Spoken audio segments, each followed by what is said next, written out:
اتنا حضور کی محبت میں سفر کرتے ہوئے مزہ آتا ہے، اللہ کی قسم اتنا مزہ سکون بستر پر سکون حاصل کرنے میں نہیں آتا۔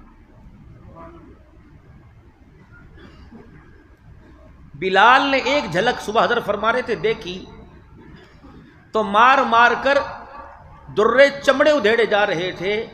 یہ کون سی محبت تھی کہ جان دینا تو گوارا ہے، محبوب کا محبت والا دامن چھوڑنا گوارا نہیں کر رہے ہیں۔ 1400 سال کے بعد اس محبت کے اندر یہ سارے عقیدت مند بجلی کے، گیس کے اور دوسرے خرچوں کی پرواہ کیے بغیر سب کچھ لٹا رہے تھے، تو کیا خیال ہے جب ان کے علاوہ آسمان پہ خدا تھا، زمین پہ مصطفیٰ تھا، تو اس وقت عقیدت مندوں کا کیا کہنا ہوگا۔ ہم سمیہ جیسی بوڑھی عورت کے ایمان پر، استقامت پر، اس کی شرمگاہ پر برچھی کی داستانیں تو سناتے ہیں، یہ دیکھو تو صحیح سمیہ نے یہ صدمہ جو سہا تھا، چہرہ کس کے سامنے تھا، ان کی آنکھوں میں دیدار کس کا ہو رہا تھا۔ ہم مدینے میں جائیں، اللہ سب کو حاضر نصیب فرمائے۔ ہمارا کاروبار کا نہیں، جنوری میں انشاءاللہ پورے قافلے کے ساتھ جامع عثمانیہ اس کے اطراف میں ایک قافلہ لے کر انشاءاللہ مکے مدینے میں حاضری کا ارادہ ہے۔ ساتھ دو گے سارے انشاءاللہ تعالی، فیملی کے ساتھ جائیں گے۔ یہ نہیں کہ ہم آپ سے اپنی پاسپورٹ یا اپنے ویزے کا، اپنے ٹکٹ کا حصہ نا، ایسا سوچ بھی نہیں، بلکہ اللہ کی قسم میرا تو ایک نظریہ ہے کہ میں کوئی ایسی بڑی کمیٹی ڈالوں کہ جو مجھے جنوری میں مل جائے، اور جتنی میری کمیٹی نکلے میں مدینے میں حضور کے مہمانوں کا دسترخوان بچھا کے ان پہ خرچ کروں میرا،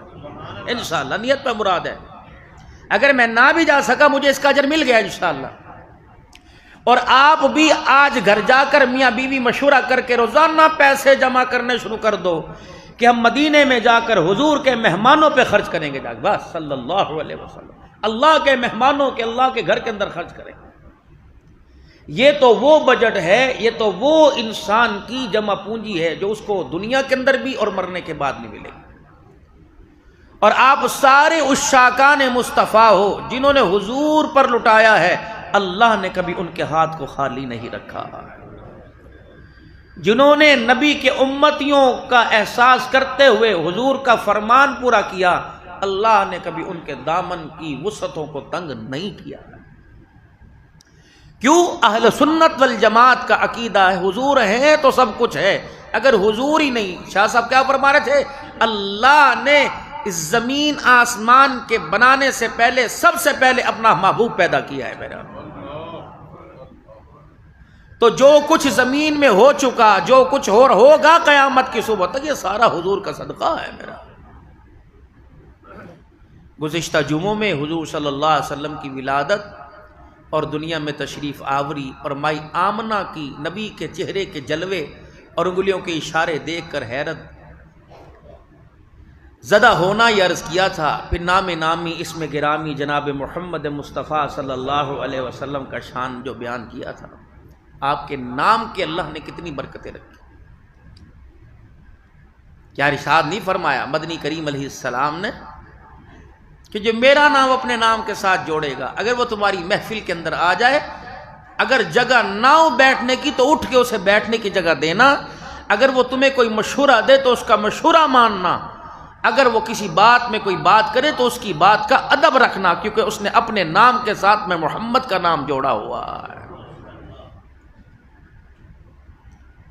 میرے محترم دوستو بزرگوں،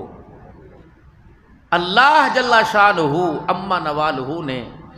رحمت دو عالم صلی اللہ علیہ وسلم کو بہت سی خیر و خوبیاں عطا فرمائی۔ امام الانبیاء محبوب کبریا جناب محمد مصطفیٰ دنیا سے تشریف لے گئے۔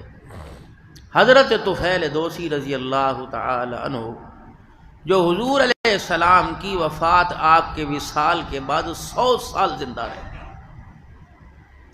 ایک عرصے کے بعد جب یہ بیت اللہ شریف میں آئے، حج کے ارادے سے احرام باندھ رکھا ہے اور بیت اللہ کی اونچی جگہ، بیت اللہ شریف میں حرم میں اونچی جگہ کھڑے ہو گئے، اور عرب کے اندر اگر کسی چیز کی اطلاع دینی ہوتی تو اپنے رومال اور اپنی چادر کو گھمایا کرتے. تو انہوں نے آ کر جو ان کے کندھے پر احرام کی چادر تھی اس کو ہوا میں یوں کر کے گھمایا،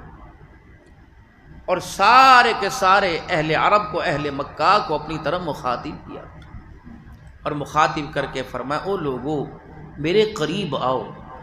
اس وقت آسمان کے سائے اور دھرتی اس فرش کے اوپر